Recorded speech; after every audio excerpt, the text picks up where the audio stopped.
Hola, buen día, bienvenidos sean como siempre hoy a esta emisión número 161 del 18 de septiembre de 2017 de Política a la Mexicana. Y como fondo musical escogimos la sandunga para variar, pensando en nuestro querido estado hermano de Oaxaca. Y ya más adelante les vamos a hablar del festival que hubo ayer ahí en el auditorio de la Guelaguetza, el cerro de la fiesta del cerro. Y pues arrancamos también con una información que no por mínima aparentemente deja de ser importante, porque tiene su historia.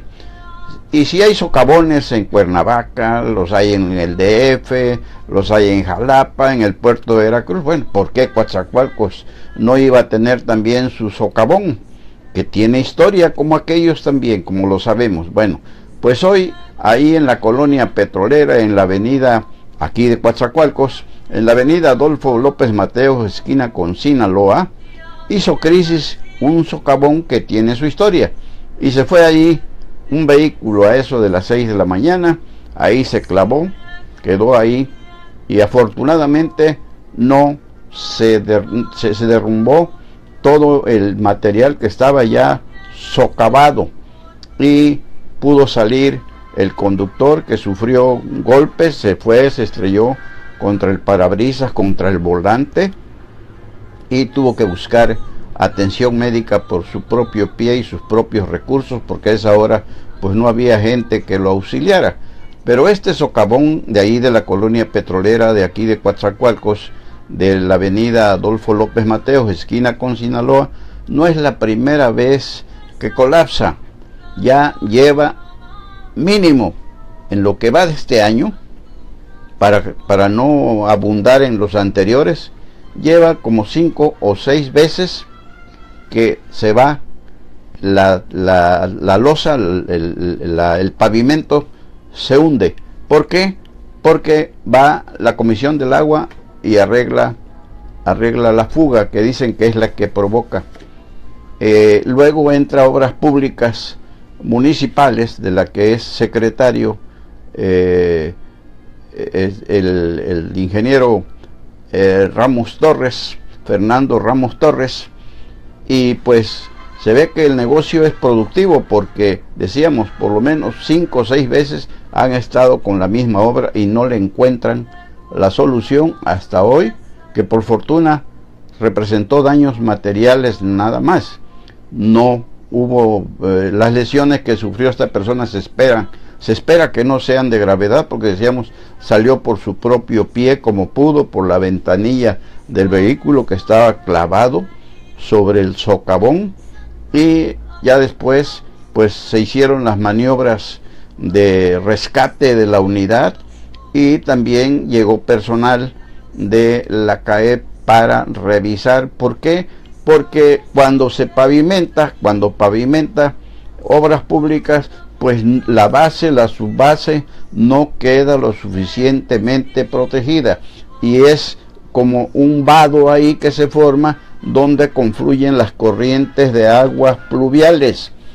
Y sabemos cómo, si las juntas de las losas de concreto no están bien selladas con asfalto o como se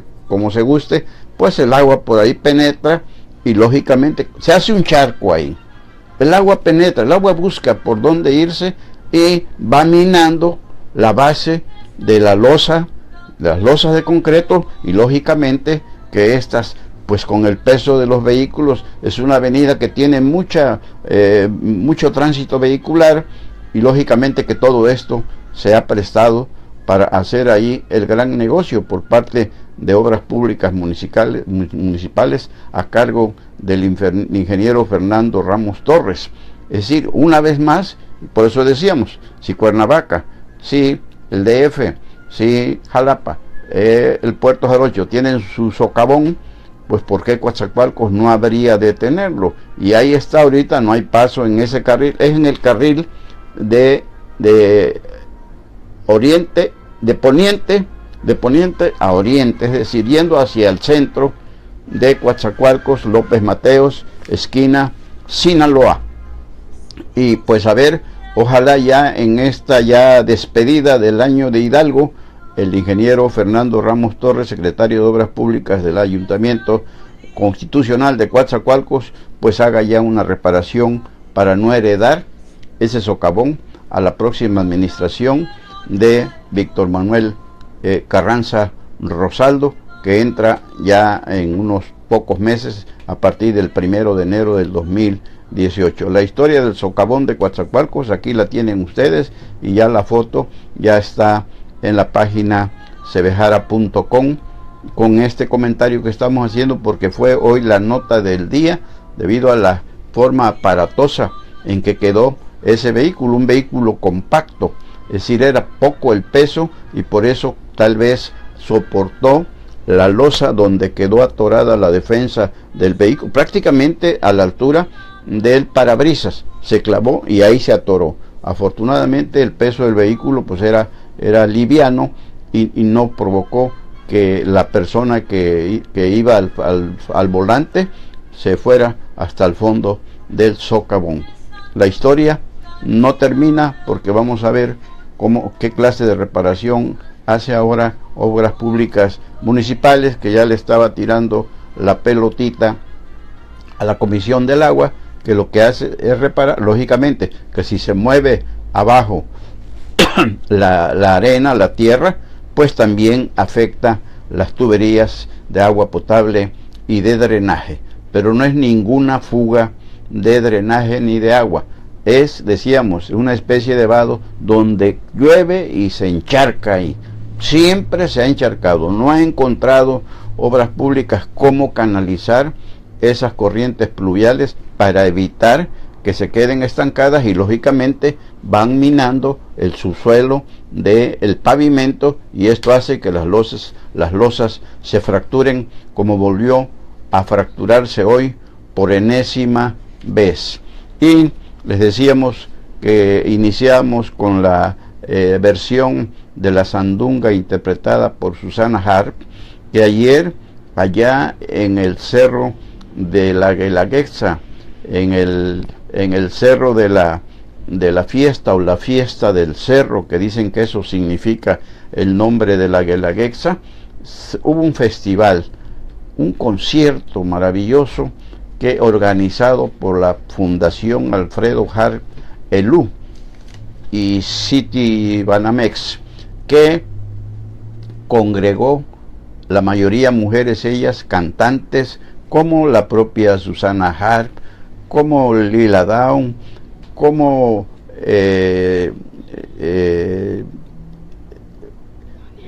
Eugenia León, Aida Cuevas, Natalia Cruz y Tania Libertad, entre otros.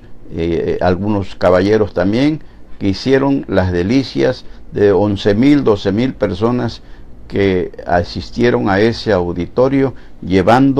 pagando y llevando apoyos para nuestros hermanos damnificados de Oaxaca y de Chiapas. Extraordinaria la convocatoria que tiene el dolor oaxaqueño y chiapaneco para que todos nos unamos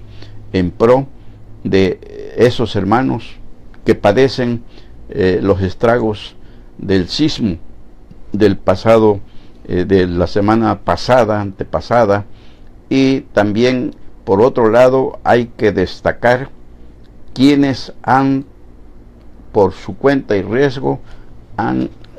llevado apoyos extraordinarios a los hermanos de Oaxaca, en este caso la sección 10 de petroleros de Minatitlán, que dirige Jorge Guade González, que llevaron 20 toneladas de víveres y otros apoyos que, como siempre, la sección 10 de Minatitlán, muy solidaria con la comunidad en general. Lo hemos visto en Minatitlán cuando hay contingencias, y no solamente en Minatitlán, en todos lados, ahí, tanto en la zona rural como la urbana, y también dentro de estos víveres que recolectaron con la clase trabajadora petrolera y principalmente la sección 10 y el Comité Ejecutivo Nacional de Carlos Romero Deschamps, les alcanzó para llevar a la gente del playón, de la famosa colonia, el Playón Sur, que también tienen algunos problemas ahí, y también colaboraron con la colecta que está haciendo el grupo de amigos políticos que dirigen los licenciados Juana María Morales Aguirre, mejor conocida como La Potra, con todo respeto, y el licenciado Sergio Urquidi Urdiana. Allá en Oaxaca, las 20 toneladas de víveres y demás artículos de apoyo que llevó la sección 10, al frente de ellos la presidenta del DIF de Minatitlán, doña Reina León Cheluja, fueron entregadas a la señora Ivette Morán de Murat, la presidenta estatal del DIF de Oaxaca y esposa del gobernador Alejandro Murat Hinojosa. Que vengan más expresiones como estas, como se están dando. Fíjense ustedes lo que son las cosas. Por ejemplo, la Corona Extra, el grupo Modelo, fabricante de esas cervezas, anunció ayer que va a donar, no dijo de qué periodo, a qué periodo, pero va a donar para Oaxaca y Chiapas las ganancias que obtenga por la venta de sus productos cerveceros. Y es que si recordamos, los hermanos oaxaqueños tienen preferencia por la Coronita, la cerveza Corona. Entonces, bueno, pues muy observadores, buenos observadores, los publicistas o publirelacionistas de la Corona, del grupo Modelo, de la Corona Extra, que saben la cantidad de cerveza que se consume en ese estado. Y por aquí va uno a las fiestas de la paisanada, como les decimos, y pura Coronita rifa. Entonces, bueno, pues hay que entrarle a la Corona en estos días para hacer el gasto, y que el grupo Modelo pues pueda disponer de mayores recursos para llevar a los hermanos oaxaqueños y chiapanecos, que no tenemos duda que también se van a aplicar para la construcción de viviendas en relevo de las que colapsaron con el sismo. Y por cierto que mañana se cumplen 32 años del sismo del 19 de septiembre de 1985 en la Ciudad de México. Aquí en algunos planteles educativos ya se organizaron, se establecieron que van a realizarse unos simulacros precisamente de sismo, para estar a partir de ahí. Decíamos hace unos días que a partir de ese sismo de 1985 allá en la Ciudad de México, que afectó también a otras zonas del país, incluso de Veracruz mismo, Orizaba, allí se había derrumbado un hotel por mala construcción, están mal construidos, le quitaron una columna que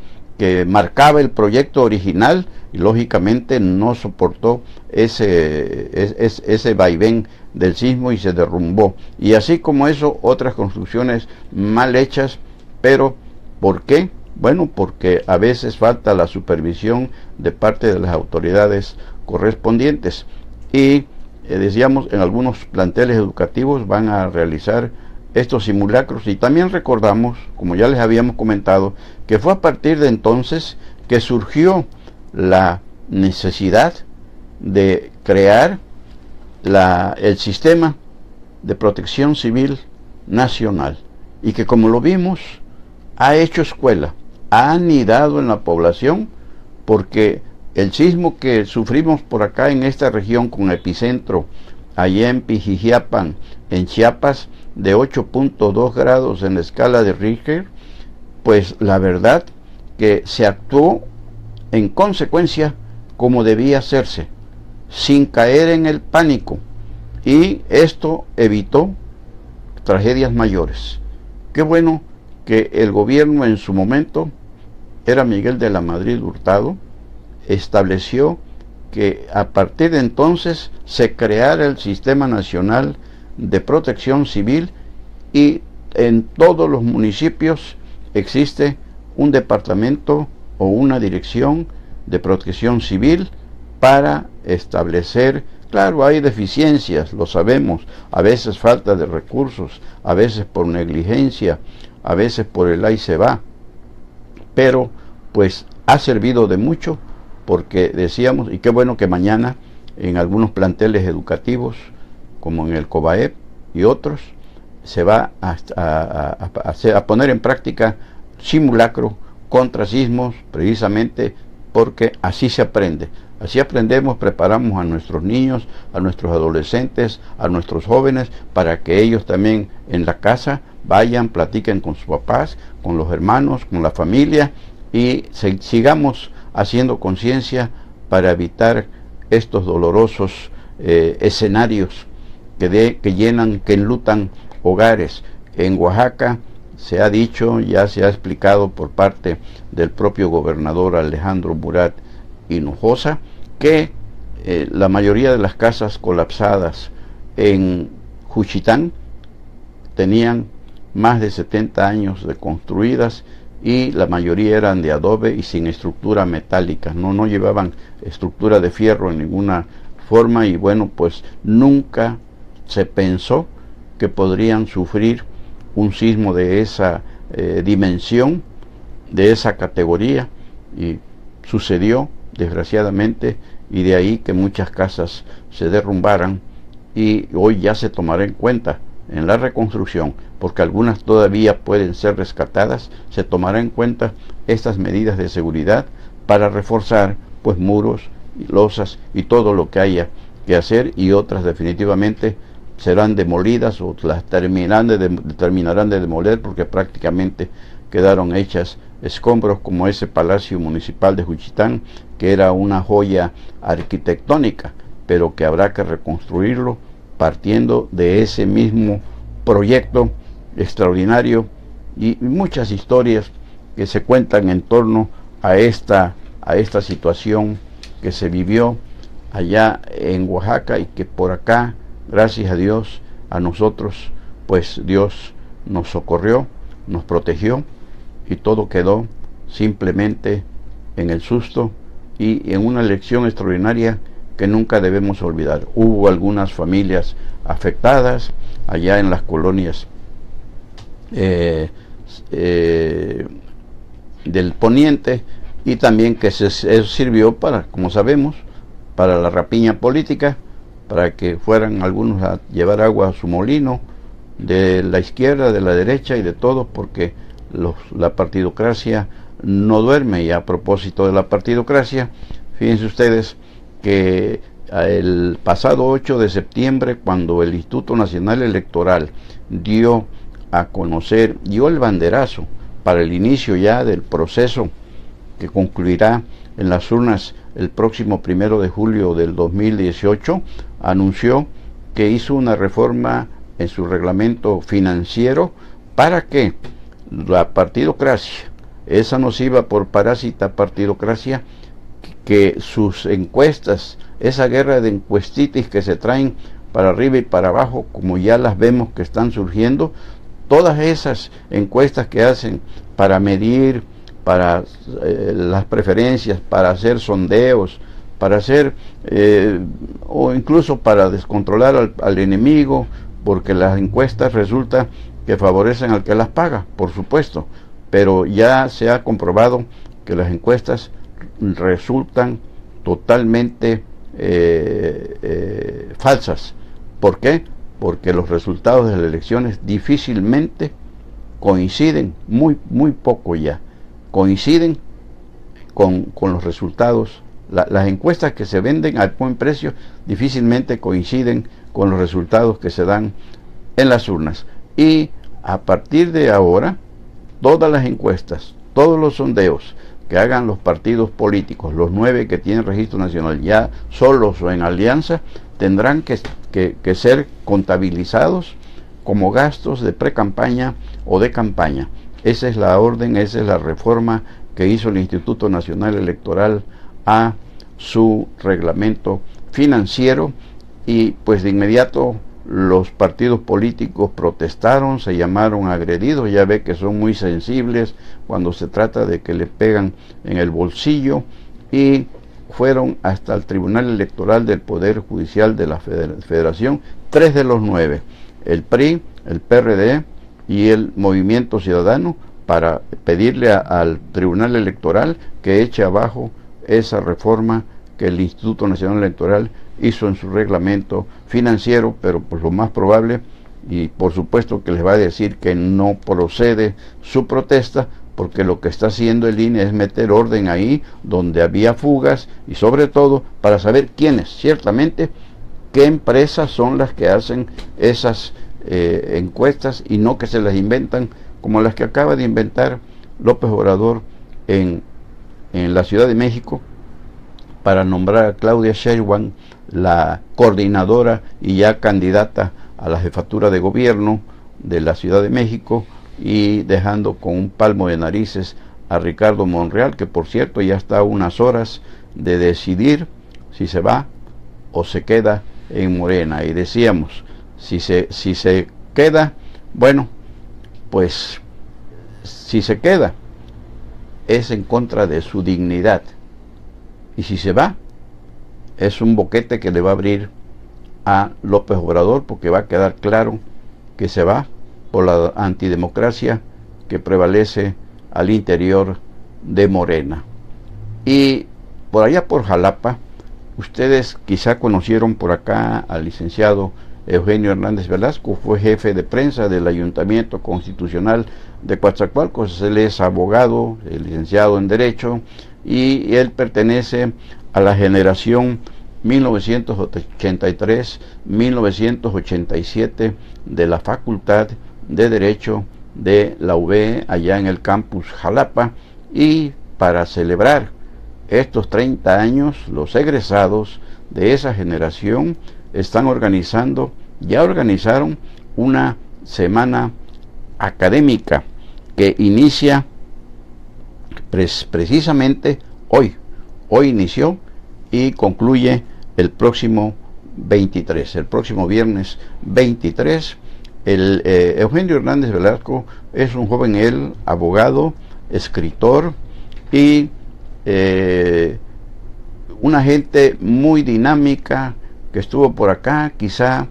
el puerto le quedó chico y emigró, se regresó a Jalapa para seguir allá su carrera, no solamente como abogado, sino también como escritor. Es autor de algunos libros, y le deseamos al amigo el mayor de los éxitos en esta semana académica que celebran los egresados de la generación 83-87 de la Universidad Veracruzana, allá en la Facultad de Derecho del campus Jalapa. Que extraordinario que se celebre así, enriqueciendo la sabiduría adquirida en las aulas, en la práctica, y que sigan abonándole a la cultura de la preparación para ser mejores abogados y honrar a su alma mater, y también honrarse ellos a sí mismos. Felicidades a todos los egresados de esa generación 1983-1987, donde seguramente hay algunos licenciados de por acá de la región sur, y en particular de Coatzacoalcos. Y pues por hoy es todo. Les agradecemos como siempre la gentileza de su compañía. Hasta aquí llegamos con la emisión número 161 de Política a la Mexicana, y cerramos con Susana Harp y la sandunga en honor de esa hermandad que tenemos con nuestros amigos y de allá de Oaxaca y también de Chiapas, que son colindantes también entre sí, y con Veracruz también. Gracias, nos vemos Dios mediante mañana martes, pero si hay algo antes, aquí estaremos con ustedes como siempre. Soy Sebejara, su servidor Carlos Velasco Jara, y disfruten por favor a Susana Harp.